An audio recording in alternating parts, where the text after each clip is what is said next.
ప్రేక్షకులకి నమస్కారం. గోపురానికి స్వాగతం.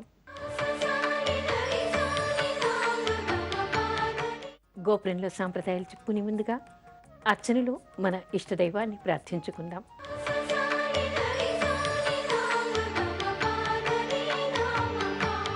దిగు దిగు దిగు నాగా నాగన్న దివ్య సుందర నాగో నాగన్న దిగు దిగు దిగు నాగా నాగన్న దివ్య సుందర నాగో నాగన్న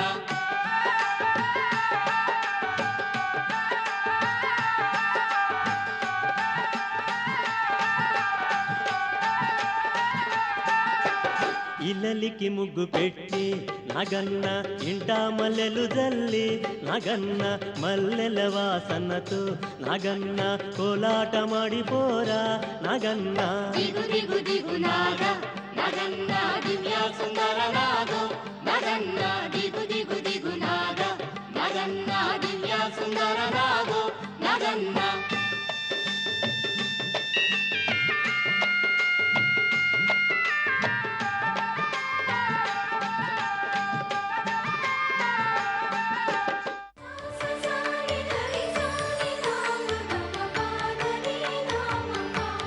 అద్దం పగిలితే దోషమా? చాలామంది ప్రేక్షకులు ఈ ప్రశ్నని అడుగుతూ ఉన్నారు. అద్దం పగిలితే దోషమా? ఇంట్లో అద్దం పగలకూడదు అని పెద్దవాళ్ళు చెప్తూ ఉంటారు. బామ్మలు మామలు అద్దం జాగ్రత్తగా పెట్టండిరా, అద్దం బోలించి పెట్టకూడదు, అద్దం ఎక్కడంటే అక్కడ పెట్టకూడదు, అద్దం చేయి జారకూడదు అంటూ ఉంటారు. ఎందుకు అంటే అద్దం కూడా మనకి మహాలక్ష్మి స్వరూపం ఒకటి, తర్వాత మనకి సౌభాగ్యం కోసం మంగళకరమైనటువంటి వస్తువులు దానం చేయటంలో అద్దం కూడా ఒకటి. ఎవరికైనా మనం ముత్తైదులకి వాయనం ఇచ్చినప్పుడు, సువాసిని పూజ చేసినప్పుడు, కుమారి పూజ చేసినప్పుడు మంగళకరమైనటువంటి ద్రవ్యాల్లో మనం ఈ అద్దాన్ని కూడా అద్దము, దువ్వెన, నల్ల పూసలు ఇత్యాదులని కూడా మనం దానం చేస్తూ ఉంటాం. అంతేకాదు దేవాలయాల్లో కూడా మూల విరాట్టుకు ఎదురుగా అద్దాన్ని పెడతారు. మూల విరాట్టుని దర్శించినట్టుగానే అద్దంలో కూడా దర్శించాలట. అంతేకాదు మనకి మామూలుగా అమ్మవారి పూజ చేసినప్పుడు, పూజకి మనకి షోడశోపచార పూజ చేసినప్పుడు అద్దాన్ని కూడా అమ్మవారికి చూపించాలి అంటారు. పౌర్ణిమ రోజు రాత్రి లలితా సహస్రనామం చేస్తున్నప్పుడు కూడా చంద్రుడే లలిత అని భావించి చంద్ర ప్రతిబింబాన్ని అద్దంలో చూస్తూ అద్దంలో ఉండేటువంటి చంద్ర ప్రతిబింబానికి పూజ చేయాలి అని కూడా చెప్తూ ఉంటారు. సరే, ఏది ఏమైనప్పటికీ కూడా మంగళకరమైనటువంటిది మహాలక్ష్మి స్వరూపం కాబట్టి అద్దం కింద పడకూడదు. అద్దం కింద పడితే చేయి జారితే ఏదో నష్టము ఏదో అరిష్టము అనేటువంటి భావన ఉంటుంది. మరి అలాంటప్పుడు ఏం చెయ్యాలి? అద్దం కింద పడితే ఒకసారి తప్పనిసరిగా అద్దం అనేటువంటిది చాలా సున్నితమైనటువంటిది. ప్రతి ఇంట్లోనూ ఏదో ఒక సందర్భంలో ఏదో ఒకసారి అద్దం చేయి జారి కింద పడుతూ ఉంటుంది, పగిలిపోతూనే ఉంటుంది. ఎందుకంటే మన జీవితకాలంలో పుట్టినప్పటి నుంచి చివరి వరకు ఒకే అద్దాన్ని మనం వాడము. అయితే ప్రకృతి నుంచి మనకి కొన్ని శకునాలు కనిపిస్తూ ఉంటాయి. ఏదైనా అశుభం జరగబోయేప్పుడు కానీ, ఏదైనా మనకి చెడు జరగబోయేప్పుడు కానీ కొన్ని శకునాలు మనకి కనిపిస్తూ ఉంటాయి. అలాంటప్పుడు మనం ఏం చేయాలి? ఒకవేళ నిజంగా అద్దం కింద పడింది అనుకోండి, పగిలింది అనుకోండి, పగిలినప్పుడు ఏం చేయాలి? మరొక అద్దాన్ని కొనుక్కోవడం, తర్వాత ఎవరికైనా మంగళకరమైనటువంటి వస్తువులు ఇచ్చినప్పుడు అద్దాన్ని కూడా దానం చేస్తే సరిపోతుంది. దానివల్ల పెద్దగా భయపడవలసినటువంటి అవసరం ఏమీ లేదు. కాకపోతే ఏమిటంటే అద్దం పగిలిన తర్వాత కూడా కొంతమంది ఒక్కోసారి ఏమవుతుందంటే పెద్ద పెద్ద అద్దాలు ఉంటాయి ఇళ్లలో. అలాంటి అద్దాలకి పగుళ్ళు వచ్చేస్తూ ఉంటాయి. నిలువుగా కానీ అడ్డంగా కానీ పగుళ్ళు వచ్చేస్తూ ఉంటాయి. పగిలిన అద్దంలో ముఖం చూడకూడదు అని చెప్తూ ఉంటారు. అద్దం ఒక్కొక్కసారి రకరకాల కోణాల్లో ముక్కలై ఉంటుంది. కొంతమంది పెద్ద పెద్ద వాటిని తీసేయకుండా అలాగే పెట్టేస్తూ ఉంటారు. పిల్లలు కానీ మనం కానీ దానిలో ముఖం చూసుకున్నప్పుడు ఏమిటంటే వికృతాకారంగాను ఎన్నో రకాల ముఖాలుగాను కూడా మనకి కనపడుతూ ఉంటుంది. పగిలినటువంటి దానిలో అంటే మహాలక్ష్మి స్వరూపం కదా, అది పగిలితే ఏమిటంటే అక్కడ మహాలక్ష్మి స్వరూపం లేదు. అందుకని అందులో ముఖం చూడకూడదు. పగిలినటువంటి అద్దంలో వివిధ కోణాల్లో మన ముఖాన్ని మనం చూసుకోవటం వల్ల దాని ప్రభావం మన మైండ్ మీద కూడా ఉంటుంది. అది పక్కన పెడితే మరొక ప్రమాదం కూడా ఉంది. ఏమిటి అంటే అద్దం అనేటువంటిది గాజుతో తయారు చేసినటువంటిది. గాజు వెనక కొంత పూత పూయటం వల్ల మనకి ప్రతిబింబం కనిపిస్తుంది. అయితే ఈ అద్దం పగలటం వల్ల నష్టం ఏమిటి? కేవలం అరిష్టం మాత్రమేనా? అంటే అరిష్టం అంటే ఏదో దరిద్రమో రాబోయేటువంటి శకునాలకి, రాబోయేటువంటి ఉపద్రవాలకి సంకేతం మాత్రమేనా? కాదు, మరొక రకంగా కూడా మనం చెప్పుకోవాలి. అద్దం కింద పడింది, పగిలింది, ఇంట్లో పిల్లాది మేరా ఉంటారు, వృద్ధులు ఉంటారు, మనమే ఉంటాం. చూడకుండా ఎక్కడ ఒక పిసరంతా కూడా కాలికి గుచ్చుకుందనుకోండి, దానివల్ల ఎన్ని రకాల ఉపద్రవాలు వస్తాయి. ఒకవేళ షుగర్ పేషెంట్స్ ఇంట్లో ఉన్నారనుకోండి, ఏ కాలికో చిన్న ముక్క గుచ్చుకుందనుకోండి, ఇంతే సంగతులు. ఒక్కోసారి ఆ కాలు వాచిపోయి కాలు తీసేయాల్సినటువంటి అవసరం కూడా ఏర్పడుతుంది. పిల్లలు తెలియకుండా ముట్టుకున్నారనుకోండి, నోట్లో పెట్టుకున్నారనుకోండి, అత్యంత ప్రమాదం. కళ్ళల్లో పడిందనుకోండి, అది అంతకంటే ప్రమాదం, కన్నుపోయేటువంటి అవకాశం ఉంది. అందుకని ప్రమాదకరమైనటువంటిది అంటే ఏ బాంబులతోనో లేక పిస్టల్తోనో పేల్చుకోక్కర్లేదు. ఈ చిన్న చిన్న పదార్థాలు, ప్రమాదకరమైనటువంటి పదార్థాలు కూడా మనకి చాలు, మనకి ఎన్నో రకాల అనర్థాలు తెచ్చిపెట్టడానికి. పసిపిల్లలు ఉన్నప్పుడు, కళ్ళు సరిగ్గా ఆననటువంటి ముసలి వాళ్ళు ఉన్నప్పుడు, లేదా మనకి కనపడనటువంటి ప్రదేశంలో ఉండి చీకటిగా ఉండి మనమే చూడకుండా తొక్కినప్పుడు కూడా ప్రమాదం జరిగేటువంటి అవకాశం ఉంది. అది పడి ఎక్కడైనా ఏ మంచంలోనో చిన్న ముక్క పడిందనుకోండి, మనం కూర్చునేటువంటి పదార్థాల్లో, మనం తినేటువంటి పదార్థాల్లో చిన్న ముక్క పడిందనుకోండి, లోపలికి వెళ్ళిందంటే అంతకంటే అనర్థం ఇంకొకటి లేదు. అందుకని ఏమంటారు, పగిలిన అద్దాన్ని ముఖం చూసుకోవడమే కాదు, అసలు ఇంట్లో పెట్టుకోకూడదు. ఎందుకంటే దరిద్ర దేవతకి సంకేతం పగిలింది అద్దం, అందులో మంగళస్వరూపమైనటువంటిది కాదు, దానిలో ముఖం చూడకండి అని ఒక రకంగా ఆధ్యాత్మికంగా చెప్పుకుంటే, సైంటిఫిక్గా చెప్పుకోవాలంటే పగుల దగ్గర చేయి పెట్టినా అది జారి మళ్ళీ కింద పడినా ఆ ముక్కల వలన అనేక ప్రమాదాలు, అనేక అనర్థాలు వచ్చేటువంటి అవకాశం ఉంది. ఒక్క అద్దమే కాదు, గాజు సామాగ్రి ఏది పగిలినా వెంటనే దాన్ని పరిశుభ్రం చేసి అవతల పడేయాలి. ఏదో చిన్న పగులే కదా, పర్వాలేదులే, చూడ్డానికి షోపీస్ లాగా బాగుంది అని కొంతమంది అట్టే పెట్టేసుకుంటూ ఉంటారు. అలా కాకుండా పాత్ర సామానైనా సరే చూసుకునే అర్థమే అక్కర్లేదు. ఎక్కడ చిన్న పగులు వచ్చినా అది పట్టుకున్నప్పుడు ఎక్కడైనా కోసుకుపోతే చాలా ప్రమాదం. అందుకని అలా పగుళ్ళు వచ్చినటువంటి వస్తువులన్నీ కూడా గాజుతో ఉండేటువంటి వెంటనే అవతల పడేయాలి. అద్దాన్ని అసలు పెట్టుకోకూడదు. ఎందుకంటే ముఖం చూసుకోకూడదు, ఇంట్లో అద్దం పగలకూడదు. పగిలిన అద్దం పెట్టుకోవడం వల్ల అనేక రకాల అనర్థాలు, ప్రమాదాలు కూడా మనకి దాగి ఉన్నాయి. అందుకోసం అని చెప్పేసి అంటే కేవలం ఎప్పుడు కూడా ఏదో కష్టం వస్తుందా, డబ్బు పోతుందా, నష్టం వస్తుందా అనేటువంటి ఒక్క కోణంలోనే కాకుండా దానివల్ల వచ్చేటువంటి అనేక అనర్థాలను కూడా మనం గుర్తించాలి. అందుకని వెంటనే దాన్ని అవతల తీసి పడేసి, ఇక్కడ మనకి చేయి జారి అనుకోకుండా పట్టుకున్నటువంటి అద్దం చేయి జారి కింద పడింది అనుకోండి, అలాంటప్పుడు మరొక అద్దం కొనుక్కోండి.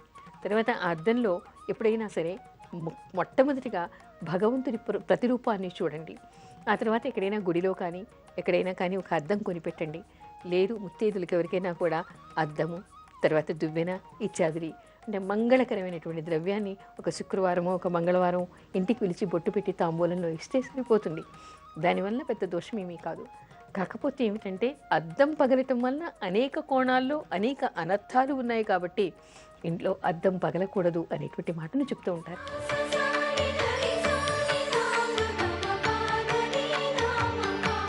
చాట గాలి తగలకూడదా? సాధారణంగా చాట అంటే చాలామందికి తెలియకపోవచ్చు, కానీ పూర్వకాలం నుంచి మనకి ఇళ్లలో వెదురుతో చేసినటువంటి చాటలు ఉంటూ ఉంటాయి. వాటితో మనం ఏం చేస్తాం, ఏదైనా వస్తువుకి పురుగు పట్టినప్పుడు కానీ దుమ్ము ఉన్నప్పుడు కానీ చెరుగుతూ ఉంటాం. బియ్యము, ధాన్యము ఇత్యాదులన్నీ కూడా మనం దానిలో వేసి చెరుగుతూ ఉంటాం. చెరగటం వలన ఏమిటంటే ఆ తేలిగ్గా ఉన్నటువంటివన్నీ బయటికి వచ్చేసి ఆ ధాన్యం మనం శుభ్రం చేసుకోవడానికి ఉండేటువంటి ఒక పరికరం అది. అయితే ఆ గాలి ఎవరికి తగలకూడదుట. అంటే ఎవరైనా చెరుగుతూ ఉంటే దానికి ఎదురుగా మనం నిల్చోకూడదు. చెరుగుతున్నప్పుడు చాటగాలి ఎవరి మీదైనా పడితే వాళ్ళకి జ్యేష్ఠాదేవి అంటుకుంటుందిట, అంటే దరిద్రం అంటుకుంటుందిట. అందుకని చాటగాలి తగలకూడదు అంటూ ఉంటారు. ఎవరైనా చెరిగితే ఆ గాలి తగిలేటువంటి అంత దూరాన కూడా ఎవరు కూర్చోకూడదు, నించోకూడదు. ఎవరి ముఖం మీద ఎదురుగా కూర్చుని చాటతో ఎవరు చెరగకూడదు అంటారు. ఎందుకంటే మనకి దీపావళి రోజు కూడా లక్ష్మీ పూజ చేసేప్పుడుట అర్ధరాత్రి పూట అలక్ష్మీ నిస్సరణం అంటారు. అంటే దరిద్ర దేవతను పారదోలటం. ఏ విధంగాట, చాట మీద మనం ఒక కర్రతో కానీ లేదా ఏదైనా పరికరంతో కానీ డిమ్ డిమ్ అని శబ్దం చేస్తూ కొడితే లక్ష్మి ఆ శబ్దాలకి వెళ్ళిపోతుందిట. అంటే చాట నుంచి వచ్చేటువంటి శబ్దాలకి వెళ్ళిపోతుందిట. ఇక్కడ ఇంకోటి ఏమిటంటే దరిద్ర దేవత ఎక్కడెక్కడ ఉంటుంది, జ్యేష్ఠాదేవి ఎక్కడెక్కడ ఉంటుంది అనడానికి చెప్పే వాట్లల్లో కూడా చాట నుంచి వచ్చేటువంటి గాలిలో జ్యేష్ఠాదేవి ఉంటుందిట. అందుకని ఆ గాలి తగలకూడదు. మరొకటి సైంటిఫిక్గా చెప్పుకోవాలి అన్నా కూడా మనం ఏదైనా ఒక ధాన్యానికి దుమ్ము ఉందని, పురుగు పట్టిందని దాన్ని చెరుగుతూ ఉంటాం. పురుగు అంటే ఏమిటి, అది మనకి హాని చేసేదే కదా. అది ఇంకొకళ్ళ మీద పడితే దానివల్ల వ్యాధులు వచ్చేటువంటి అవకాశం ఉంది కదా. ఆ దుమ్ము పీల్చడం వల్ల కూడా అనేక వ్యాధులు వచ్చేటువంటి అవకాశం ఉంది కదా. మరి అది దరిద్రానికి సంకేతమే కదా. అందుకని పనికిరాదు అంటారు. అంతేకాదు, దరిద్ర దేవత ఎక్కడ ఉందో తెలుసుకుంటే మనకి చాలా ఆశ్చర్యం వేస్తుంది. గాడిద కాళ్ళల్లో ఉంటుందిట.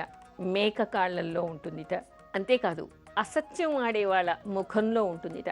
ఎవరు ఎక్కువగా అబద్ధాలు ఆడుతూ ఉంటారో వాళ్ళని జ్యేష్ఠాదేవి ఆశ్రయించి ఉంటుందిట. చాలామంది ఏం చేస్తూ ఉంటారు, అబద్ధాలే జీవితంగా ఉంటూ ఉంటుంది. దుష్ప్రచారాలు చేస్తూ ఉంటారు. లేనిపోని ప్రచారాలు, ఇంకొకళ్ళ మీద అబద్ధాలు ఆడుతూ ప్రచారాలు చేస్తూ ఉంటారు. ప్రతి చిన్న విషయానికి అబద్ధాలు ఆడుతూ ఉంటారు. అక్షరాలని దుర్వినియోగం చేసి రకరకాలుగా రాస్తూ ఉంటారు. అలా ఎవరు వాక్కుని అసత్యాలకి ఉపయోగిస్తారో వాళ్ళ ముఖాన్ని ఆశ్రయించి జ్యేష్ఠాదేవి ఉంటుందట. అంటే దరిద్ర దేవత ఉంటుందిట. అంటే వాళ్ళకి దరిద్రం వాళ్ళ నుంచి విడిపోదు. ఎవరు అబద్ధాలు ఆడతారో, ఎవరు అసత్యాలు ఆడతారో వాళ్ళ నోటి నుంచి, వాళ్ళ ముఖం నుంచి దరిద్ర దేవత దూరంగా పోదుట, వాళ్ళని ఆశ్రయించి ఉంటుందిట. అంటే ఏమిటి, లక్ష్మీ కటాక్షం కావాలి, డబ్బు రావాలి, సంపదలు రావాలి, కళ రావాలి మనకి అంటే మనం అబద్ధాలు ఆడకూడదు. చీపురు గాలి తగలకూడదుట. ఎవరికి కూడా చీపురు గాలి తగిలితే, చీపురు దుమ్ము తగిలితే దరిద్రం పట్టుకుంటుందిట. ఇక్కడ కూడా మనకి అర్థమయ్యేటువంటి విషయం ఏమిటి, చీపురుతో ఊడుస్తున్నామంటే దుమ్మును ఊడ్చేస్తూ ఉన్నాం, చెత్తను ఊడ్చేస్తూ ఉన్నాం. మరి ఆ దుమ్ము మన మీద పడేలాగా మనం నిల్చుంటే ఎలా? ఆ దుమ్మంతా మన మీద పడితే అనేక క్రిమికీటకాలు, దుమ్ము వలన మనకి అనేక రోగాలు వస్తాయి. అందుకని చీపురు గాలి కూడా తగలకూడదు. మరొక విషయం, చీపురుతో ఇవన్నీ కొట్టకూడదుట. కొంతమంది ఏం చేస్తూ ఉంటారంటే ఇళ్లలో ఊడుస్తూ ఉంటారు. ఊడుస్తూ ఊడుస్తూ పిల్లలు కానీ ఎవరైనా ఇంట్లో గొడవ చేస్తూ ఉంటే ఆ చీపురుతో వీపు మీద 4 తగిలిస్తూ ఉంటారు. కోపం వాడికి బాగా వస్తూ ఉంటుందన్నమాట. అందుకని చేతిలో ఏది ఉంటే అది పెట్టి కొడుతూ ఉంటారు. ఎప్పుడు కూడా చీపురు పెట్టి ఎవరిని కొట్టకూడదు. చీపురు గాలి తాకితే ఎలాంటి దరిద్రమో, చీపురుతో ఎవరినైనా మనం కొడితే ఆ కొట్టినటువంటి వాళ్ళకి కూడా దరిద్రం పట్టుకుంటుందిట. అంటే ఇక్కడ మనకి ఏం అర్థం అవుతోంది, ముఖ్యంగా ఏమిటంటే గాడిద కాళ్ళల్లో దరిద్ర దేవత ఉంటే మనకి నష్టం లేదు, మేక కాళ్ళల్లో ఉంటే మనకు వచ్చే నష్టం ఏమీ లేదు. కాకపోతే ఎవరు అబద్ధాలు ఆడతారో వాళ్ళని జ్యేష్ఠాదేవి దరిద్ర దేవత వదలదు అని మనకి శాస్త్రం చెప్తోంది. అదేవిధంగా చేటగాలి తగలకూడదు, చీపురు గాలి తగలకూడదు. మరొక విషయం కూడా ఉంది. అదేమిటంటే అతి నిద్ర ఎవరు పోతారో వాళ్ళని కూడా జ్యేష్ఠాదేవి వరిస్తుందిట, వాళ్ళ దగ్గరే పట్టుకుని ఉంటుందిట. అందుకని అతి నిద్ర కూడా పనికిరాదు. అతి నిద్ర అంటే ఏమిటి, సూర్యోదయానికి సూర్యాస్తమయానికి పగలు పూట ఎవరు నిద్రపోతారో వాళ్ళని జ్యేష్ఠాదేవి ఆవాహిస్తుందిట. అయితే సరిపోదురు, ప్రతిదానికి ఏదో ఒకటి చెప్తారు అని అనుకోవద్దు. దీనికి కూడా వైద్యపరంగా కారణాలు ఉన్నాయి. మనకి మాధవ నిదానమని, చరక సంహిత అని, సుశ్రుత సంహిత అని అనేక గ్రంథాలు మనకి ఆయుర్వేదంలో ఉన్నాయి. అయితే అక్కడ వాళ్ళకి చెప్పేటువంటి విషయం ఏమిటంటే ఎవరు పగలు నిద్రపోతారో, ఎవరు సూర్యోదయానికి నిద్రపోతారో వాళ్ళకి జబ్బులు వస్తాయిట. ముఖ్యంగా కంటి జబ్బులు వస్తాయిట. వాళ్ళకి దృష్టి లోపం ఏర్పడుతుందిట. అంటే అది దరిద్రం కాదా? అంటే అనారోగ్యం వస్తుంది అంటే మనశ్శాంతి ఉండదు, అనారోగ్యం ఉంటుంది, రోగం వల్ల బాధపడతాం, దానివల్ల డబ్బు ఖర్చు అవుతుంది, హైరాణ పడతాం, మెంటల్గా టెన్షన్ మనకి ఉంటుంది. అంటే ఎవరైతే సూర్యోదయం తర్వాత నిద్రపోతారో, ఎవరు పగలుపూట నిద్రపోతారో, ఎవరు సూర్యాస్తమయానికి నిద్రపోతారో, అంటే ధర్మం ఏ వేళల యందు నిద్రపోకూడదు అని నిషేధిస్తోందో ఆ సమయంలో నిద్రించే వాళ్ళని ఎప్పుడు కూడా దరిద్ర దేవత వదలదుట. జ్యేష్ఠాదేవి నేను వదిలి వీళ్ళని పోను, వీళ్ళంటే నాకు చాలా ఇష్టమని పుట్టుకుని ఉంటుందిట. అందుకని ఇక్కడ మనకి ధర్మశాస్త్రాన్ని అనుసరించి అయినా, వైద్యశాస్త్రాన్ని అనుసరించి అయినా సరే కొన్ని నిషేధాల్ని మనం గమనించాలి. చాటగాలికి ఎదురుగా వెళ్ళకూడదు, చీపురుతో ఇవన్నీ కొట్టకూడదు, చీపురుతో ఊడ్చి ఎప్పుడు ఆ దుమ్ము మీద పడేలాగా నిలబడకూడదు. అంతేకాదు అబద్ధాలు ఆడకూడదు, వేళ కాని వేళల్లో నిద్రపోకూడదు. అందుకని శాస్త్రం అనేటువంటిది శాసనం లాంటిది. అది ఏం చెప్తుందో గుడ్డిగా దాన్ని పాటించినా చాలు, మనం తప్పకుండా లాభాల్ని పొందుతాం. అందుకని చాటగాలి తగిలేలాగా కానీ, చీపురు గాలి తగిలేలాగా కానీ కూర్చోకూడదు, నిలబడకూడదు, దానికి ఎదురుగా ఉండకూడదు. అదేవిధంగా అతి నిద్రకి దూరం కావాలి. అదేవిధంగా అబద్ధాలు ఆడకూడదు. ఇవన్నీ చేస్తే మహాలక్ష్మి తప్పకుండా వాళ్ళని వరిస్తుంది అనేటువంటి విషయాన్ని తెలుసుకోవాలి.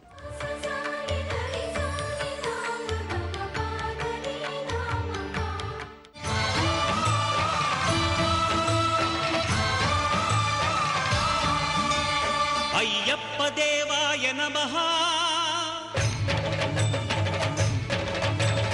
అభయ స్వరూపాయ నమః,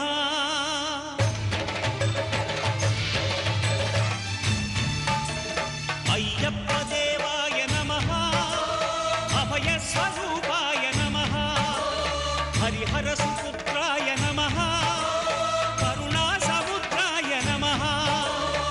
భుజధీర గంభీర శబరీ గిరీశిఖర ఘనయోగ ముద్రాయ నమః.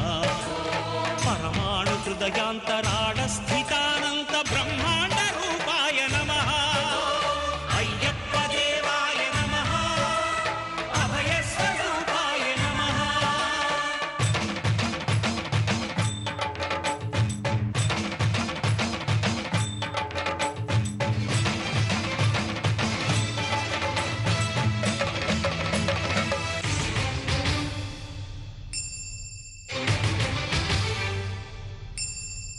పద్దెనిమిది పడిమెట్ల పైకెక్కి గుడికేగు భక్తులకు ఎదురొచ్చే బంగారు స్వామి.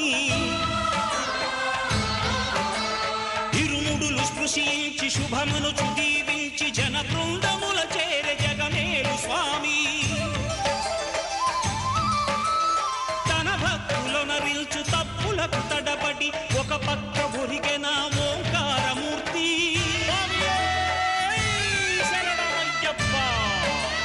స్వాములందరూ తనకు సాయము కాగా ధీమంతుడై లేచే ఆ కన్య స్వామి.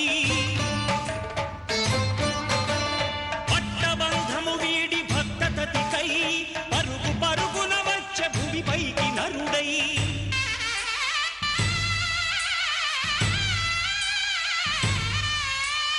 అయ్యప్ప దేవాయ నమః.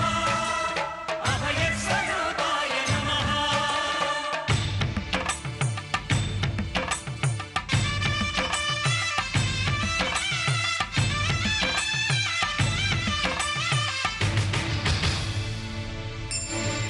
ఘోరకీకారణ్య సంసార యాత్రికుల శరణు ఘోషలు విని రోజు శబరీష. పాపాలు దోషాలు ప్రక్షాళనము చేయు పంపానదీ తీర ఎరుమేలి వాస. నియమాల మాలతో సుగుణాల మెట్లపై నడిపించి కనిపించు అయ్యప్ప స్వామి. మకర సంక్రాంతి సజ్జోతివై అరుదెంచి మహిమలను చూపించు మణికంఠ స్వామి. కర్మబంధము బాపు ధర్మశాస్త్ర కలిభీతి తొలగించు భూతాధినేత.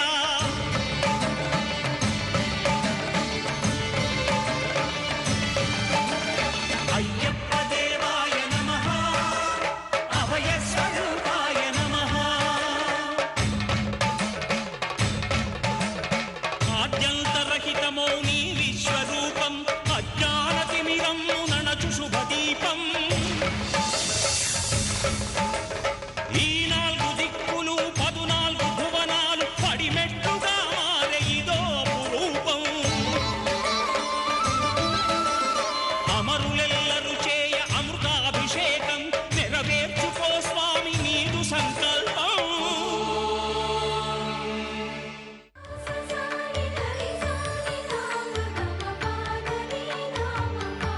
గోపురంపై మీ అమూల్యమైన సలహాలు మాకు తెలపండి. మా చిరునామా గోపురం care of Zee Telugu, post box number 102, Khairatabad, Hyderabad 5,04,000. మా ఈమెయిల్ ఐడి gopuram.ztelugu@gmail.com. తిరిగి రేపటి గోపురంలో మరికొన్ని సాంప్రదాయాలు చెప్పుకుందాం. అంతవరకు సెలవు. నమస్కారం.